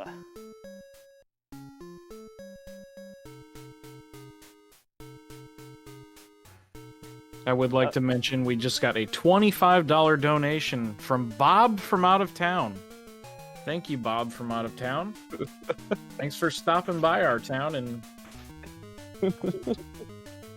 giving a donation. Okay. Chat, I like how you're getting silly and maybe it's slap happy, getting into the late hours.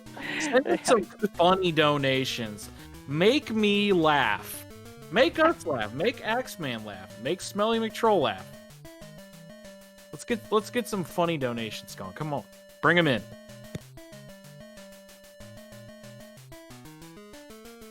So yeah, we're on floor 2 or 3 of 3.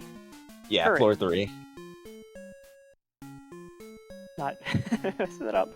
Okay, this is the one where we've got a secret. Better not miss that one, because if you don't take the secret, you can't get through. And we want to hope these guys don't attack. You almost certainly get put to sleep in this room, but once we get that lava down, they're going to have to go through that lava and hopefully die.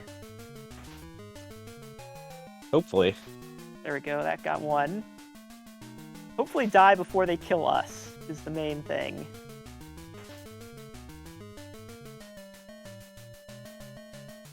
Yeah, this is certainly one of the scariest rooms. But once we get past there, then we can do our pacing. So one of the other things that makes this easier is that you can get the ultimate armor and the ultimate sword before you come here. But I skipped that. I didn't think it would be Shepherd-like to, take this sword. So we're just going to take our club and our sling in here.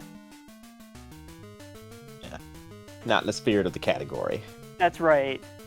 It's not just that it's I don't think it's faster, because we've got all our magic, so we don't really need a super sword. And the armor, the armor would make it safer, but, it makes it a little more exciting. Okay, truth and love. Justice. Yeah, so you'll notice the order of this it's literally just left to right. Yes. And you go down one level, and you go left to right. So if you keep that in mind, then you're all good. All right, and we got the important one. And then he casts Negate, which means we can't cast any more spells. But we can move in. I like to move in and get him with our club, because that club is pretty nice. I don't know if you watch anime. I remember the Goblin Slayer anime, where, Goblin Slayer tells the novice adventurer, that big sword isn't going to work very well in a cramped cave. You're better off with a little club that you can sort of get around. I'm going to top off my HP and my MP before this next room. You'll see why. This is where we're going to start to get even safer. Alright. This is where TaskBot helps us out with some good luck. Okay. Pretty good. Well, we got put to sleep. Isn't ideal. We can wake up. Thank you. Got 2 out of the 3 sleep casters, though.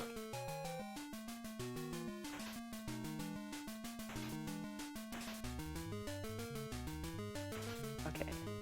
Let's do a squish.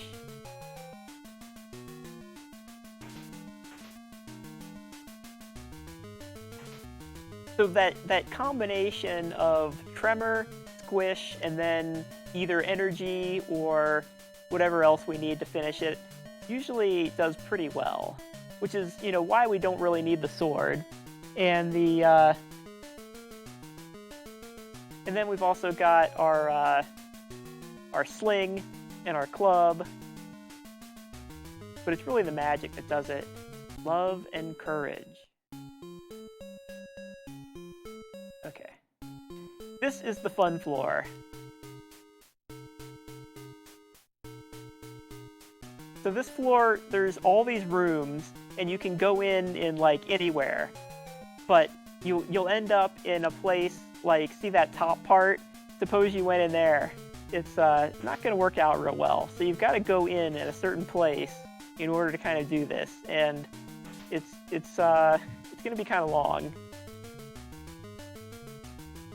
And we've got to kind of figure out our way through here. And then after we blow off all our MP to get through the fights, we're going to have to pace quite a bit.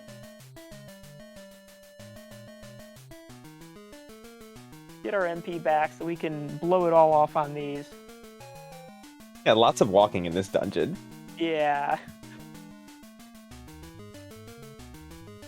I can entertain you with a donation. Oh, please. Sure. We got a $5 donation from Chenzi Koden, who says, I have here a joke. I hope it makes you laugh. Oops, it's a haiku. Very clever. As long as it's not a limerick. Yes.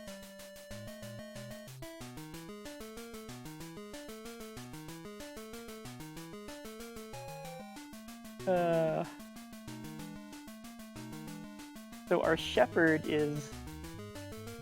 That's sort of the trick to level 6 is you could be walking around in this circuit until you find the false walls. Yeah, not every room. That let you out. Some rooms we will have to find a secret. Some rooms will have to take a secret or open something to get through. Most of them we just sort of walk to the next room.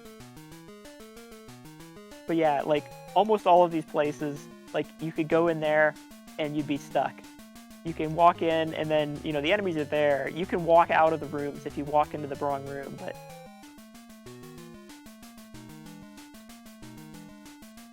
Alright, let's see. Tremor here. There's different ways you can, do these. You could cast Squish and then go to the bow. You can just cast Ice, Ice, Ice, Ice. But I like to go for a Tremor and then finish him off with Ice. We like the Ice spell. Remember, we've got these herbs, and if we run out of the herbs, we can't cast our magic. And sort of our limiting herbs are Ash and Silkweb. But we like the Ice spell because it doesn't use either of those. So we can keep casting Ice and not worry about that. On the other hand, it only gets one enemy.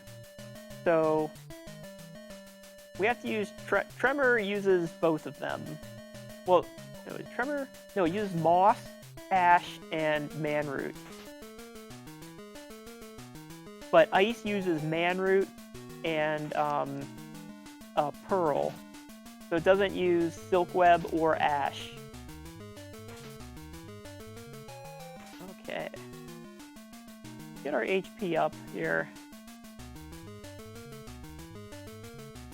So here, this, sometimes you just got to know. I guess it's sort of a one of those tests of faith where you go on the edge there and the bridge appears, and then you can walk over the lava, over the water. I mentioned before that there's usually some sort of indicator to where there's a false wall or a secret tile or something. There's absolutely nothing there. Yeah, sometimes it's like, and then this one, oh, so it's a secret. I should take that other path? No, that would be bad. Instead, we've got to go here. And this is one of the scarier fights. There's only one enemy that can put us to sleep. Oh, and we got him. Good. But there's a lot of enemies that can really wail on you with hard attacks. So if you get put to sleep, then you can take a lot of damage from those enemies. Get energy here. Energy is real nice on enemies that have just enough. So when you cast energy, it does some damage immediately, and then, the enemy's just gonna run in. So you cast it, and then the enemy goes in. So if the enemy has just enough HP that it's too much to pass the initial hit, then they die on the lava, which is good. All right, there's our honor floor.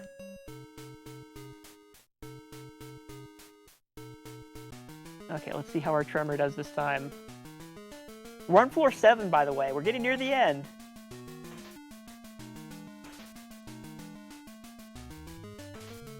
Okay, did we... let's do Squish next.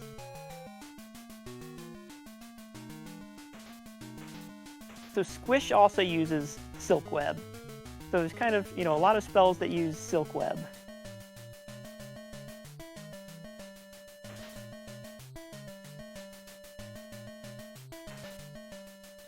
But 99 MP is pretty good. We can cast Tremor, we can cast Squish, and then we can cast Ice or Energy, something to get us through.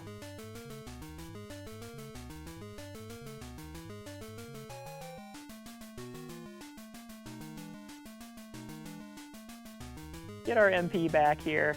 It seems like it's we could save some MP and just beat the enemies with our weapons, but then we would take more damage and we'd have to cast heal, and it would take more time. So it turns out it's much better to just get in there and nail them with, go all out with magic. There is no way to sneak companions into the final dungeon. That's right, yeah. Even if you have a full party, as soon as you enter, it's everyone just just stays behind. Yeah. And as far as we know, there's no glitches that allow you to break that sequencing. Yeah, there's actually not a lot of glitches in this game. It's pretty solid, the programming.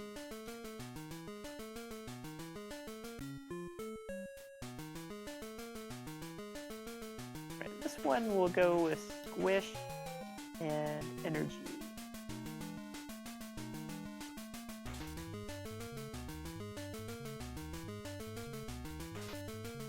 Oh, these guys. Nice. There's a lot of yeah. So the Squish spell, it's a percentage-based amount of damage, but there is some randomness. So it's sort of like a variation in how far. Oh, the randomizer. There is a randomizer for this game. I haven't tried it, so. Yeah, I haven't touched it either. I haven't really seen anyone play it, to be honest.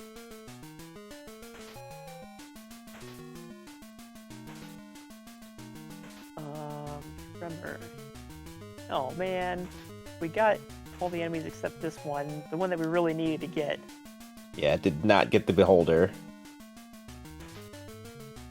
Nor the Tremor guy.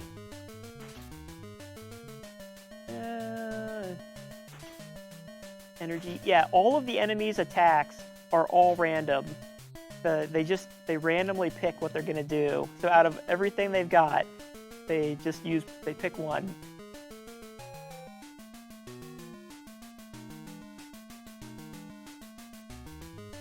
And one of those could be moving in to use their melee attack. If they're in melee range, they'll always do a melee attack. All right, truth, love, and courage. A white stone. Okay. Let's get some tremor luck here, Taskbot. Floor 8. We're in the home stretch now. Wish. Sleep. So we're awake. All right.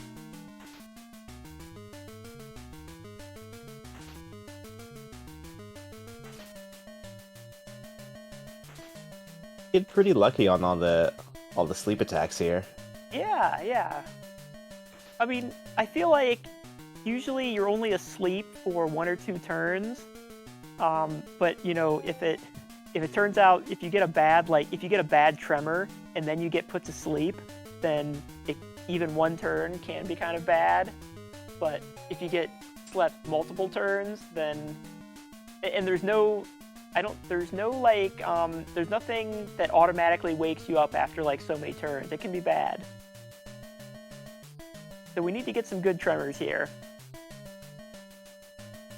When it kills all the enemies that can put you to sleep, it's good. If it can kill all the enemies, that's even better. But we'll take 4 out of 5.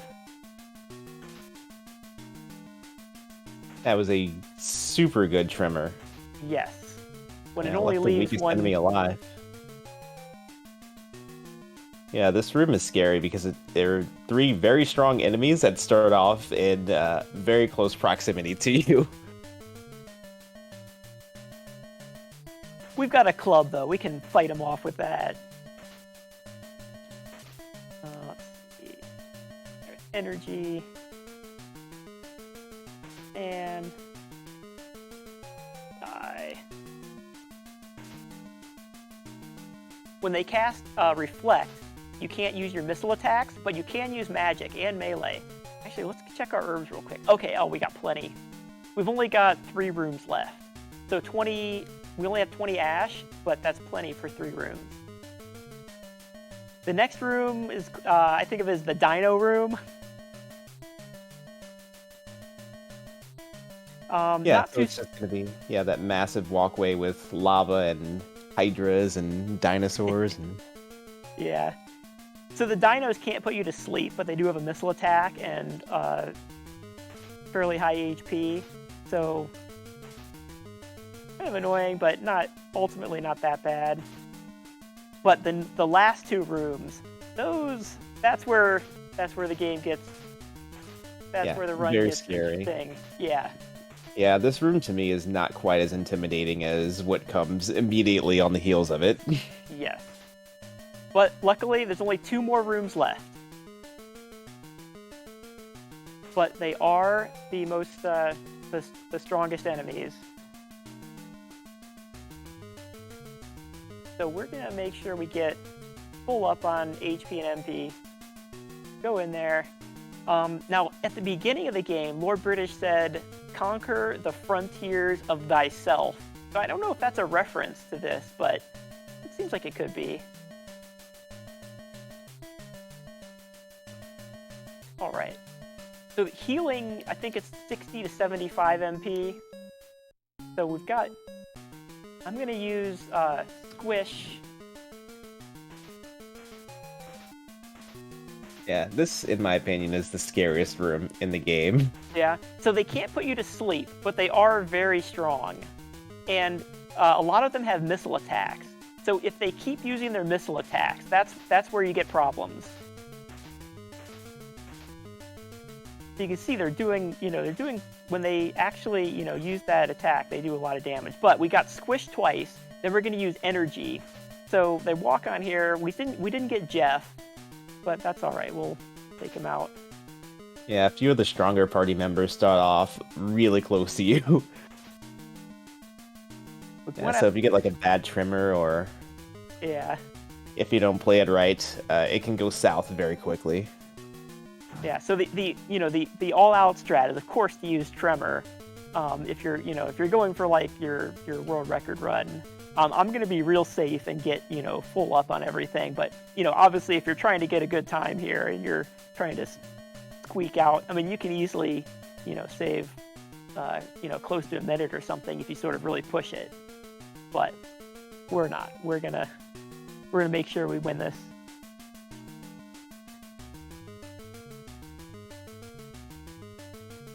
All right, here we go.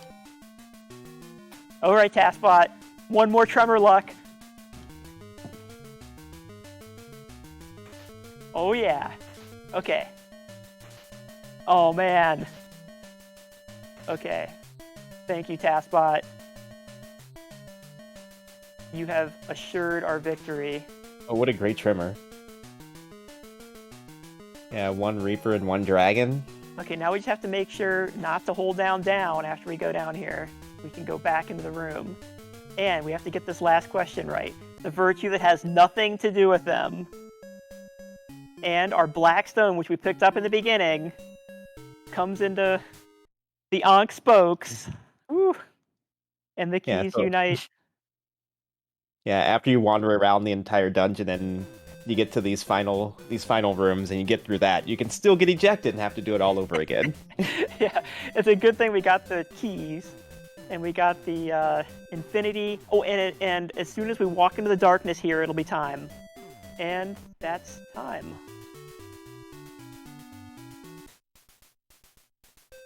Hail Fuso. Thanks to everyone who donated. This was a lot of fun, and thanks for letting me show this off. And I want to make another shout out to for the Final Fantasy X demo by Coder Wilson Saturday night. He's actually going to fly out here and be with us in the TAS studio here. It's going to be a lot of fun, and so I hope that everyone donates and donates for this. Yes, yes, and 1,000 times more yes. We've raised $50 out of $2,500. Let's get that amount up. You guys don't want to miss that. That's right. This adventure is at an end, but remember, the quest of the Avatar is forever. Another shout out to Lord British. I really appreciate everything he did for games. Richard Garriott, Lord British. And we raised $402 to hit him in the head with a skull. I'm sure he appreciated it. It was all for Jerry. That's right.